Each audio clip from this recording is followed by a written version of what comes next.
Well, for Samba News again, I am Dwayne. Thank you so much for tuning in.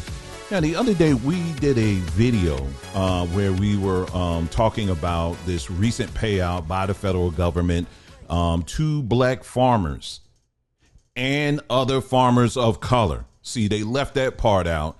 But see, you know, what we're going to do here, we're going to read the fine print.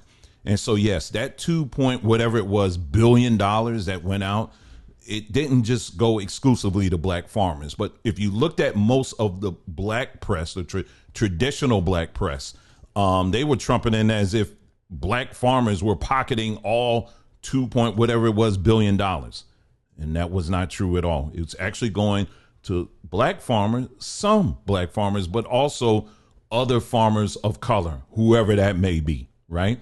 And so that was the one gotcha. That was the thing that we really focused on in that video. But we also focused on something else. And that was the fact that there was tied to that or anchored to that was a call for illegal immigration. And so I'm going to go back and I'm going to play not the entire clip, but just part of it, because there's something that I wanted to highlight in this video that we're going to talk about. So let me go ahead and play that video and I'll be right back. Now we're going to switch gears to some more folks who want some help. Farmers across the country are pushing Congress to pass an immigration bill. According to the USDA, 73% of agricultural workers today were born outside of the United States. It is essential work that puts food on Americans' tables. It is often done, as you see there, by folks that are not from here. Now, in this lame duck congressional session, farm workers hope the Senate will pass the Farm Workforce Modernization Act to boost the agricultural visa system. Joining us for an inside look at how this legislation could impact the farming industry is fourth-generation farmer John Boyd Jr. John, thank you for joining us. Thank you for having me. So we know that farmers and farm workers, they're taking time away from their crops and livestock so that they can lobby Congress, which I'm sure you just love.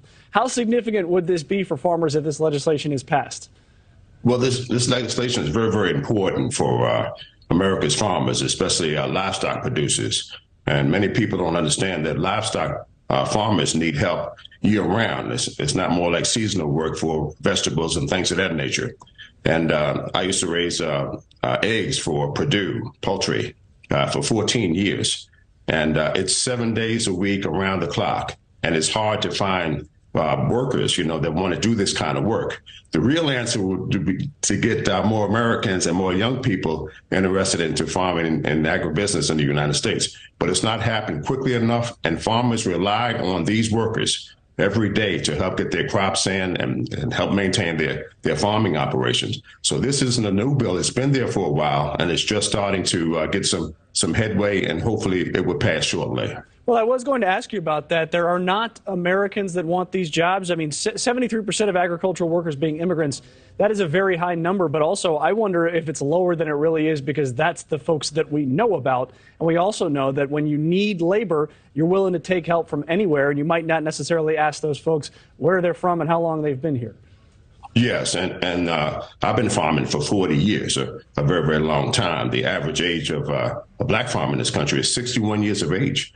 And the problem is we just don't have a lot of young people that are raising their hand that want to do this hard work. It's hard work, but it's the most rewarding work that you can do. You know, farming, the oldest occupation known to man, and the hardest occupation known to man is farming. But we need more young people to get into it and to really take some interest in where their food is being produced. And again, so these workers would be very, very vital to these farming operations. And we hope that we can get this bill moved and signed into law so that farmers can get the labor and to help keep feeding America and feeding the world is what's happening here. OK, so as you can see, as you heard and as you saw, he was making a claim that there aren't enough young people out here that really want to get into farming. Now, what I was saying in the video that I was referring to earlier was I said, I really don't know about that. Because I see, at least from my view, I see a lot of people who have great interest in working the land, owning the land, growing their own food. This is like a whole movement. And it's a movement that you have people from all over, regardless if they're black, white, whatever, that really want to get back to this, you know, because people are getting burned out. They want to get into this. But I was just looking at that. But and so you know, in my criticism of that, I was just at that point, wasn't really criticizing. I was just kind of like, I don't know about that. But as you know, people going to come in, they're going to hear what they want and get offended. And I had this one comment here where this individual said, if you haven't done I'm going to read it exactly how they wrote it. If you haven't did your research, please don't say anything ill of this man. I come from a small farming background and have been following this man for 2 years, interceding and praying for black farmers as well as all farmers as we get our food from. Okay. The lies lay with government and their many schemes. You must realize that they need labor, not to keep the border open.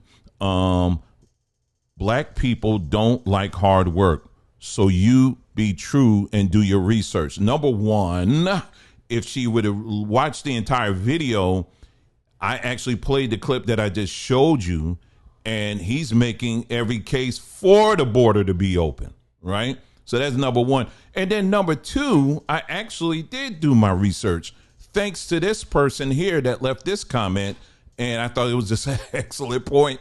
He said, they said, I don't know, him or her, they said the interest is at HBCUs. The black farmers need to reach out to the HBCUs. And I said, well, I have someone in the house that graduated from North Carolina A&T. Wait, whoa, hold on. A&T. And what does the A stand for? Oh, agriculture. That's right. Did you know that many HBCUs started off as agricultural educational centers? That's right. That's something that people forget. We get caught up in the technology and the computer science and all the other stuff. But they started the center base of many of these HBCUs is in fact agriculture. Why has that not come up?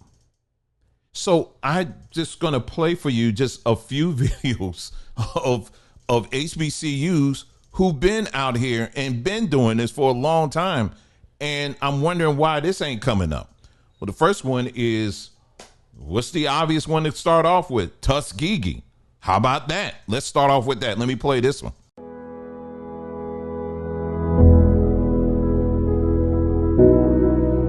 Jocelyn Miller, an agribusiness major with an option in marketing and management from Jacksonville, Florida. So the moment I stepped on the campus and we had to go visit our potential colleges, I came straight to Canes. And Dr. Elaine Cabetti, she saw me and she said, you have to be a part of the agribusiness program. In reality, we have a lot of history that goes into farming and ag, and I want people to know about that.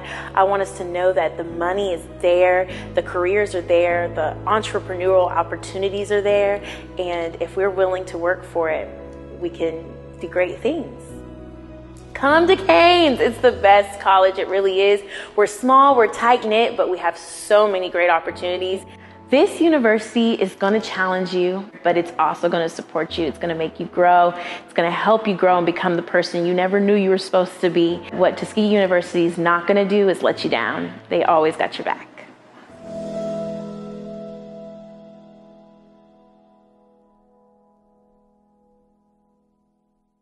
Next, we got North Carolina A&T. Let's play this one. Through the many different classes that was offered through Carolina Farm Stewardship, the support of corporate extension at North Carolina A&T, I had to go through an educational process. In terms of climate resiliency practices, whether it's compost building, crop rotations, or cover cropping, our extension agent is always willing to answer the questions that we have, help us research, and help us come up with resources. We probably go to 3 to 4 different workshops a year. AT University advises me more with the knowledge of certain crops. On their small farm, they had illustrations of different types of cover crops and the benefits of the cover crops. Now I have figured it out. Less disturbance is better. And now let's look at this one. This is FAMU, Florida A&M. Let's look at that one.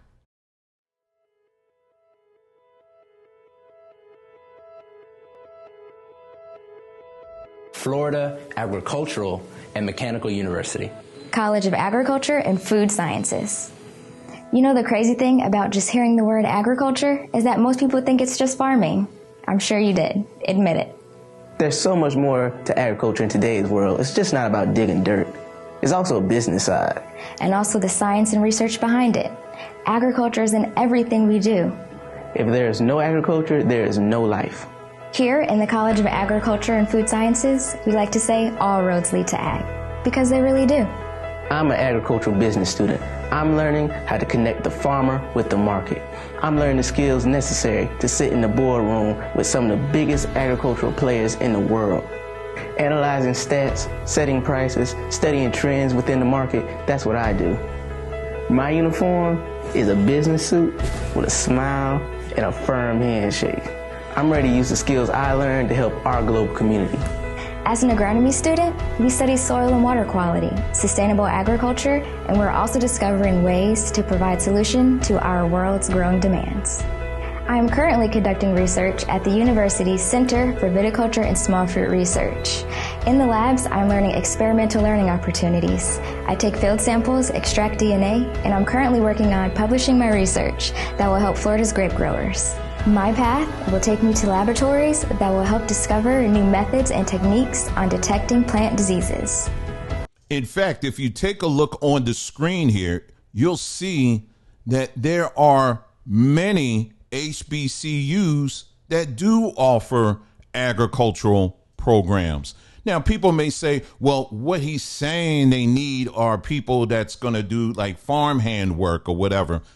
If you're going through agricultural education and you're going to get into that field, many of these people do understand that you are going to start at the bottom. That's how it works.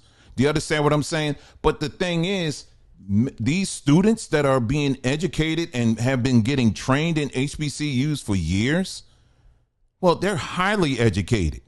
And that is the problem. Many of these farmers, I don't care if they're black or white, the problem isn't that they can't find younger people who want to get into farming. The problem is they don't want to pay them what they're worth. Okay, that's the problem. They want to get high skills, but they want to pay them next to nothing, basically. And unfortunately, that includes black farmers here. Because, again, I just showed you a whole list of schools, HBCUs, where you got an army of black students who are ready, willing, and able to get into the agricultural field. But yet we didn't hear anything in this payout about the importance. Okay, let's get these students that are in the HBCUs and let's fast track them at these black farmers and let's get it done. I ain't hear any in all my time listening to Mr. Boyd. I have not heard him bring up HBCUs. Not to say he hasn't, but you're getting black students who are young and are ready, willing, and able to get into this industry. That's what these students literally are going into debt to get into this industry. But at the end of the day, he's coming back and saying, I can't find anybody. And he's making a case that this is why we need these illegals to come over to work in our fields, because I can't find anybody. Make that make sense. So this is how we're going. So listen, people, we can't just automatically, when you see a headline, you can't just be running down the street and saying, doing like the Wiz, can you feel a brand new day? And then you don't even read the detail. This is why many of y'all in the situation you're in right now with the whole Kamala stuff, you're not reading the details. And it's okay to question this. I don't hate this man, never met him. But I do have some serious questions as it pertains to this, because this whole claim that somehow you don't have young people, particularly young black people, who are interested in farming, it isn't true. It's not a true thing at all. We have a whole list of HBCUs that have been training young black students for years. In addition to that, there are many young people who are making the transition from, let's say, the tech field or the, whatever it is that they were doing in 9 to 5, and they're looking to buy land so that they can get into farming. All you got to do is just do a search online. You'll find a whole group of them all over the country. So let's start digging into the details and let's start asking these hard questions. It's not about hatred. It's all about truth. And that's what we're about here on Samba News. Thank you so much for tuning in. You guys take care, and I'll see you again soon.